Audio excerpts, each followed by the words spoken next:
Maya was 7 years old, and she spent most of her time in the agricultural dome on Station 7. The dome was a big glass structure where plants grew under artificial sunlight. It smelled like earth and water. Her mother worked there as a botanist, grew food for the station, and she knew everything about plants. One afternoon, Maya was digging in the soil near the back corner of the dome. She was looking for something interesting, something that would make her different from the other children on the station. Most kids her age spent time in the virtual reality rooms or played games on screens, but Maya loved the real soil. She loved the smell of it and the way it felt between her fingers. That was when she found the stone. It was smooth and round, about the size of a child's fist. The stone was dark gray, and it had strange markings on its surface. The marks looked like pictures, but they were not pictures of anything Maya knew. They seemed to shift and change when she looked at them from different angles. The stone felt warm in her hand, even though she had just pulled it from the cool earth. Maya did not show the stone to her mother right away. She had a strong feeling about this stone. It was not an ordinary rock. She could feel it in her bones. This stone was a seed, not a normal seed, but something special, something sleeping. She took the stone to a quiet spot in the dome, away from the main growing area. She found a nice patch of soil and made a small hole. Then she buried the stone carefully, as if it were made of glass. She watered it gently with her water bottle. The soil soaked up the water quickly. Every day after that, Maya came to visit the stone. She watered it each morning before school and each evening after school ended. She did not miss a single day. The other children at school called her crazy.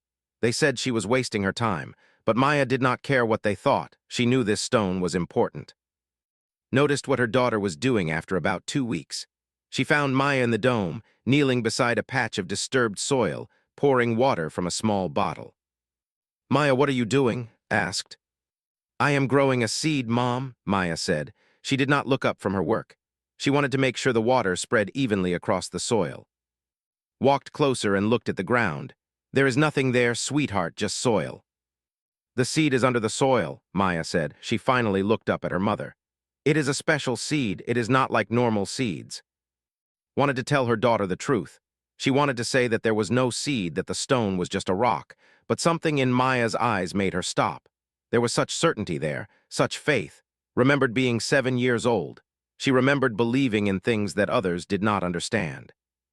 "Okay," said, "but do not spend all your time here. You have homework and friends to play with." "I will have time for both," Maya promised. As the weeks passed, something strange began to happen. The soil around where Maya buried the stone started to change. Plants nearby began to grow faster and taller than they should. Flowers bloomed more colorfully. Even the old plants in the dome seemed healthier. Noticed it first. She checked the watering systems and the light levels, but everything was normal. Maya's drawings of her seed changed over time. In her first drawings, she had sketched a large tree with thick branches. In later drawings, she drew something different. She drew wings. She drew eyes. She drew something that looked almost alive. She kept a journal, too. Every entry described what she felt when she touched the soil above her stone. She wrote about warmth and vibrations and the feeling that something inside was growing stronger.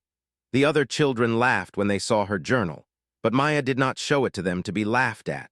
She showed it because she wanted to share something true about the world. One night, about 5 weeks after she buried the stone, something changed. Maya woke up in her small room in the residential section of the station. She did not know why she woke up. No alarm had sounded. No one had called her, but she felt something pulling at her. It was like someone was calling her name from very far away. She got out of bed and put on her clothes. She moved through the quiet corridors of the station. Everyone else was sleeping. Her feet carried her to the agricultural dome without her thinking about the path. It was as if the stone itself was guiding her. When she entered the dome, she stopped and stared. The patch of soil where she had buried the stone was glowing. The glow was soft and golden, like the light of a warm sunrise. The glow was coming from deep within the earth. Maya walked slowly to the spot and sat down in the soil. She placed her hands on the ground. The earth was warm, almost hot. She could feel something beneath her palms. It was vibrating. It was pulsing like a heartbeat. "Hello," Maya whispered. She did not know why she was whispering, but it felt right. "Hello, seed, I am here." The vibration grew stronger. For just a moment, she felt something press back against her hands from inside the earth. It was gentle but real. It was alive. Then the glow faded, the vibration stopped. But Maya knew the truth now. Something inside that stone was awake. It had felt her touch. It knew she was there. Maya sat in the dome for a long time, watching the stars through the glass ceiling. She did not feel scared. She felt lucky. She felt like she was part of something larger than herself. Something was waking up inside that stone, and she was the one helping it wake. When she finally went back to her room, she did not go back to sleep. She lay in bed and smiled at the darkness. She knew that things would be different now. She could feel it. Something was changing. Something was coming. In the morning, found her daughter in the agricultural dome again, just as the sun was beginning to light up the glass ceiling. Maya was sitting beside the patch of soil with her hands resting on the ground. Her eyes were closed, and she was smiling. Wanted to ask what was happening, but looking at her daughter's face, she decided to let the mystery 3 weeks pass since Maya felt the vibration from beneath the stone. The change in the agricultural dome became impossible to ignore. Began to worry that something was wrong with the growing systems. She called in Dr. Owen, who ran the science laboratory on the station. He was a tall man with gray hair and kind eyes. He had worked on space stations for 30 years. Dr. Owen spent an entire day checking the equipment. He measured the light levels, tested the water, and checked the soil composition. Everything was normal. Everything was working exactly as it should be. Yet the plants were thriving in a way that made no sense. The growth rate is 40% higher than normal, Dr. Owen told. The nutrient absorption is off the charts, and look at this. He pointed to the patch of soil where Maya buried the stone.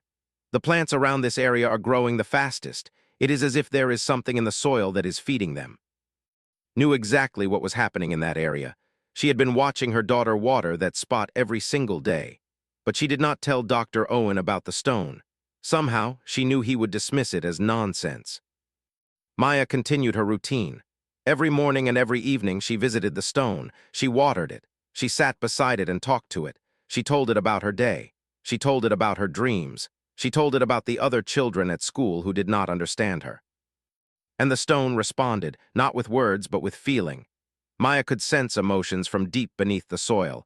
They were feelings of warmth and safety. There was also something else. There was hunger. Something down there was hungry. It was waking up and it needed energy. One night followed her daughter to the dome. She watched as Maya sat in the darkness, her hands placed on the soil. Maya was whispering something but could not hear the words, then saw something that made her breath catch in her throat. The soil around Maya's hands was glowing. It was a faint golden light, but it was definitely there. The light pulsed gently like a heartbeat. It grew brighter and then dimmer, brighter and then dimmer. Stepped back into the shadows. She did not want her daughter to know she was watching. She wanted to understand what was happening on her own first. The glow continued for about 10 minutes, then it faded away completely. Maya opened her eyes and looked around as if she had just woken from a dream. She did not notice her mother in the shadows. The next morning did something she had never done before. She took the day off from work. She sat down in the dome and began to observe. She watched as Maya came in after school. She watched as her daughter watered the stone and spoke to it. And she watched as other strange things began to happen. The birds in the dome grew calmer. Normally, they flew around in chaotic patterns looking for food. But when Maya was near the stone, they landed on nearby plants and simply watched. They seemed at peace. The insects in the dome acted strangely too. The beetles and ants and bees all seemed drawn to the area around the stone. They moved in organized patterns as if they were following a silent command. Even herself felt different when she was near that spot. She felt calm and safe. She felt like she was surrounded by something good, something protective. Dr. Owen came back to the dome that afternoon. He had a small device in his hand. It was a sensor that could detect energy emissions. "I want to find the source of this anomaly," he said too. He began walking around the dome, watching the readings on his device. When he reached the area where Maya's stone was buried, the sensor began to chirp. The readings spiked. Numbers appeared on the small screen, but they made no sense to Dr. Owen. "There is definitely an energy source here," he said. He looked confused. "But it is not harmful. In fact, it is almost calming. I have never seen readings like this before. It is like the energy is soothing rather than dangerous." Wanted to tell him about Maya's stone. She wanted to tell him everything, but she held back. She decided to wait a little longer.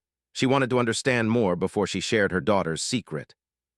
That night, the entire station felt the vibration. It came from deep below the dome. It was strong enough to make water shake in cups, strong enough to wake people up from sleep. The station's emergency alarm system activated, but it was a false alarm. All systems showed that nothing was wrong. Dr. Owen rushed to the control center. He looked at the data from all the sensors across the station. The vibration had come from the agricultural dome. There was something down there, something large, and it was moving. Maya heard the alarm in her room, but she did not feel scared. She got out of bed and put on her clothes. She moved through the corridors toward the dome just like she had done that first night. No one stopped her. It was early morning and the corridors were empty. When she reached the dome, she found her mother already there, was standing in front of the patch of soil looking down at it. The soil had changed. There were small cracks in the surface. The cracks formed a pattern. They formed a shape. It was a shape like a shell that was beginning to break. "Mom," Maya said, "it is waking up. The seed is becoming ready." Put her arm around her daughter. She did not ask any more questions. She did not need to. She could see the truth right there in front of her. Something inside that stone was alive, and it was preparing to enter the world. The alarm sounded again just after dawn. This time it was not a false alarm. The sensors showed real movement beneath the agricultural dome. Commander arrived within minutes. He was the head of security for Station 7. He brought armed guards with him. "Clear the dome," he ordered. "We do not know what we are dealing with." "Refuse to leave. My daughter is here and there is no danger. I can feel it." "Ma'am, we have to follow protocol," said, but he paused when he saw the expression on his face. It was not fear, it was wonder. The cracks in the soil grew larger. Pieces of shell pushed up through the earth. They were dark and hard, like obsidian. They were beautiful and terrible at the same time. The guards raised their weapons, but told them to hold their fire. And then it emerged. The creature that came from the stone was not what anyone expected. It was small, no larger than a human child. Its body was covered in scales that glowed like polished metal. The scales reflected the light in colors that had no names, blues and greens and golds that seemed to shift and change. The creature had wings, but they were folded tight against its body. The wings looked wet and delicate, like they were still becoming solid. The creature had 4 legs and a long tail. The tail curved up and over its back like a scorpion's, but it moved gently through the air, not threateningly. The head was the most striking feature. It had large eyes that held intelligence, real intelligence, ancient intelligence. The eyes looked at the humans with recognition and understanding. For a moment, everyone was frozen. No one moved, no one spoke. Then Maya took a step forward. "Hello," she said to the creature. "You are awake now." The creature turned its head to look at her. The ancient eyes fixed on the small human girl. Then the creature made a sound. It was not a roar or a growl. It was a sound like humming. It was gentle. It was kind. The creature took a step toward Maya. The guards moved forward but held up his hand. The creature paid no attention to the guards. It only had eyes for Maya. Maya reached out her hand. The creature bent its head and touched its face to her palm. The skin was warm. It was soft. It was alive. "You are the one," the creature said. Everyone heard it. The words formed in their minds without sound. It was telepathy. The creature was speaking directly into their thoughts. "You woke me," the creature continued. "You gave me water, you gave me belief, you gave me hope." Felt tears running down her face. She did not understand what was happening, but she knew it was important. She knew it was right. Dr. Owen pushed past the guards. He pulled a small device from his pocket and began scanning the creature. The readings were off the scale, but they were also beautiful. The energy patterns were harmonic. They were balanced. They were alive in a way that Earth technology had never measured before. "What is it?" asked. His hand had moved away from his weapon. "It is a dragon," Dr. Owen whispered. "It is a real dragon." The creature turned to look at Dr. Owen. I have slept for 1,000 Earth years. I crashed on this world in my medical pod during the War of the 7 Systems. I entered hibernation to survive. I expected to wake to find my civilization thriving. Instead, I find a world I do not know. A young species, a species called human." "Why did you not wake up before now?" asked. "I could not wake," said. "The hibernation was too deep. But then she came, the small human with the kind heart. She watered my pod, she treated it like a seed. She gave me something I had lost long ago." "What did I give you?" Maya asked. "You gave me a reason to live," said. You showed me that compassion still exists in this universe. You showed me that hope still grows. It was enough to bring me back to consciousness. It was enough to make me want to face this new world. The station was in chaos. The military wanted to contain the creature. The scientists wanted to study it. The administrators wanted to understand the legal and political implications of finding an alien on their station, but did not seem concerned with any of this. The dragon sat down in the soil and folded its wings against its body more tightly. The process looked painful, but the dragon did not complain. The wings were drying in the air, becoming more solid. "I am weak," said. "My hibernation pod protected me from the cold of space. Now that I am awake, I need energy, I need food, I need rest." "We can provide that," said immediately. She looked at Commander. "We can provide that, can we not?" Was a military man trained to follow rules and procedures, but he was also a human, and he was watching a small child stand next to an alien creature without fear. He was watching that creature look at the child with gentleness, and he made a decision. "Yes," he said, "we can provide that. Welcome to Station 7. Dr. Owen began running more scans. He discovered something in the station's databases that made his hands shake. There were records of the dragon species. They were old records, written in code, stored in the oldest sections of human historical archives. The dragons had visited human worlds thousands of years ago. They had been allies to early human civilizations. They had protected humans from predatory species. The dragons were legendary. They were supposed to be extinct. But was real, was here, and had chosen to bond with a human child who had shown kindness without expecting anything in return. "How did you survive on this world?" Dr. Owen asked. "The hibernation pod would have been buried for 1,000 years. "I was lucky," said. "I landed in a place where I would be protected, and then this facility was built above me. The stone that held me is made of dragon jade. It is nearly unbreakable, but it can be awakened by human warmth and human hope. Your kind has special magic, though you do not realize it." Maya climbed up and sat next to the dragon, curved his tail protectively around her. The gesture was ancient. It was primal. It was a promise of protection. Watched her daughter and the dragon and understood that everything had changed. The universe spent the first week recovering in the agricultural dome. The station's engineers built a shelter for him. It was made of strong materials and kept at the right temperature. They brought him food from the hydroponic gardens. They brought him water. They brought him rest. But mostly Maya sat with him. She would sit beside the dragon and talk for hours. She told him about her life on the station. She told him about school and friends and the games she played. She told him about her dreams. The dragon listened to every word. On the 7th day was strong enough to stand up. His wings had fully hardened. He could move without pain, but he still chose to spend time with Maya. The bond between them was strong. It was unlike anything the human scientists had ever seen. Dr. Owen requested a formal interview with. They set up a meeting in the station's communication center, and Maya attended. Commander was there too. There were scientists and administrators. There was even a video feed to human government officials on Earth. Settled himself into a specially reinforced room.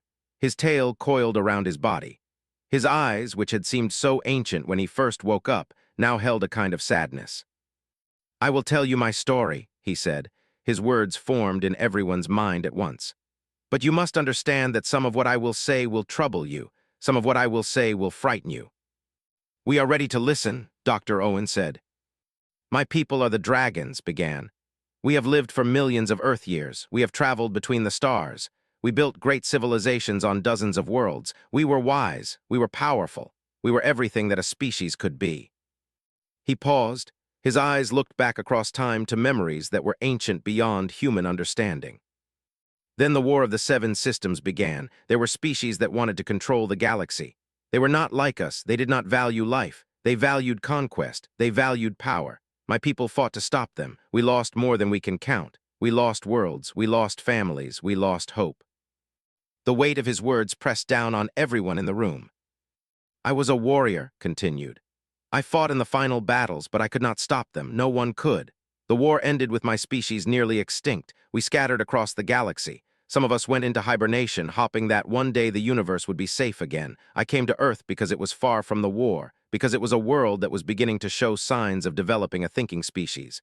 Your kind, humans." "Why did you care about us?" Maya asked. "We were not even intelligent beings yet." Because I could sense your potential, said. He looked directly at the child. I could feel something in the humans I observed, courage, hope, a capacity for love that was beautiful and rare. Other species destroy when they find life that is different, but humans protect, humans nurture, humans create meaning out of nothing. I wanted to see if you would survive. I wanted to witness what you would become. Dr. Owen's voice shook when he spoke. What happened to your civilization? Are there other dragons alive? There are very few, said. Perhaps 100, maybe less.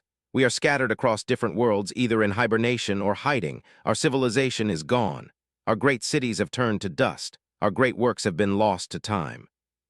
But you can tell us more about your technology, one of the administrators said.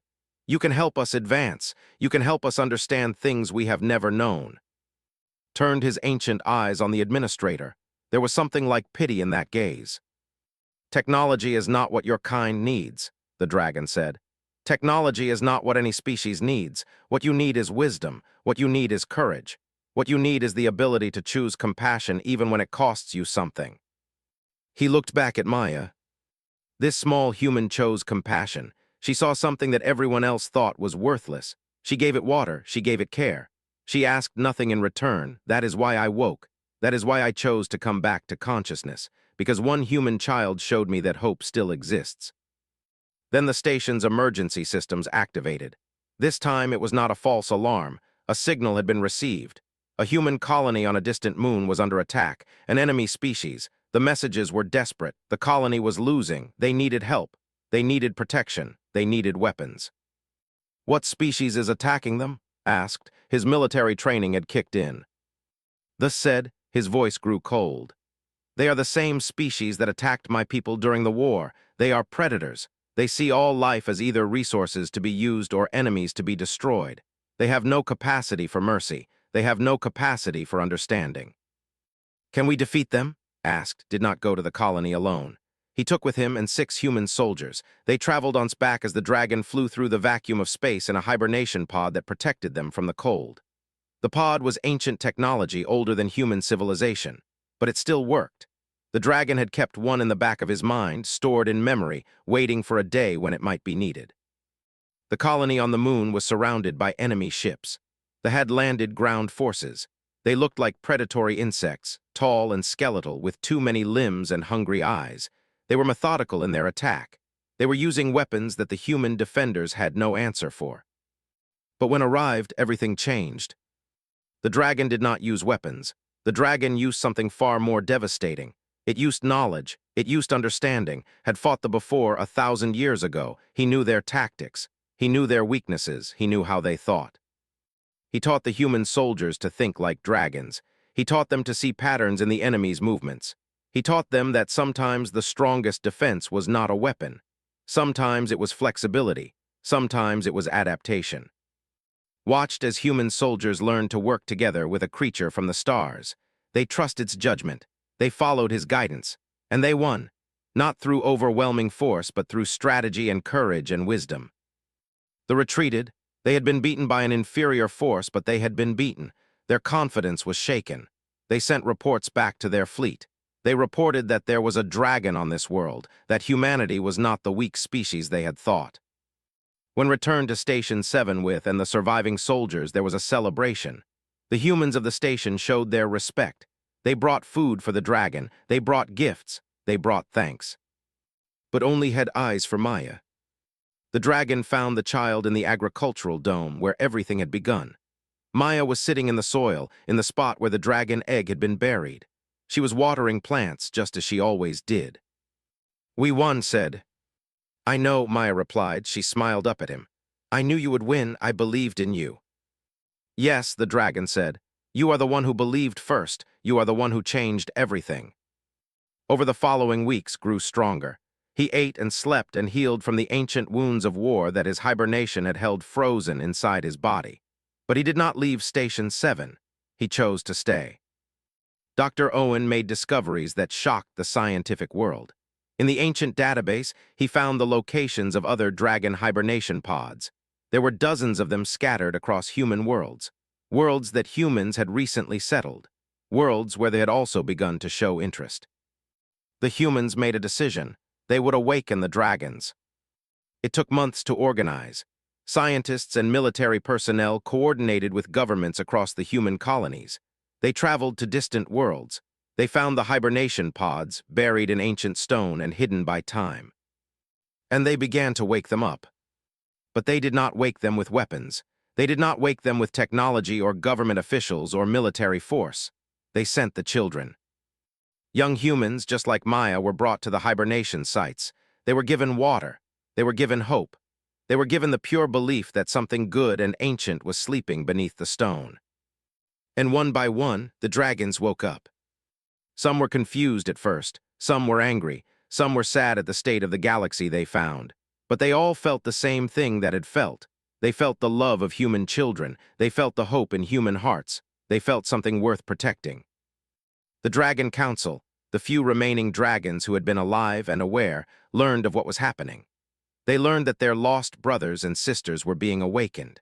They learned that they were being awakened not through force or obligation, but through the love and belief of a young species. They made a choice. They decided to help humanity. They attacked again, bolder this time. They expected to find a young species with simple weapons.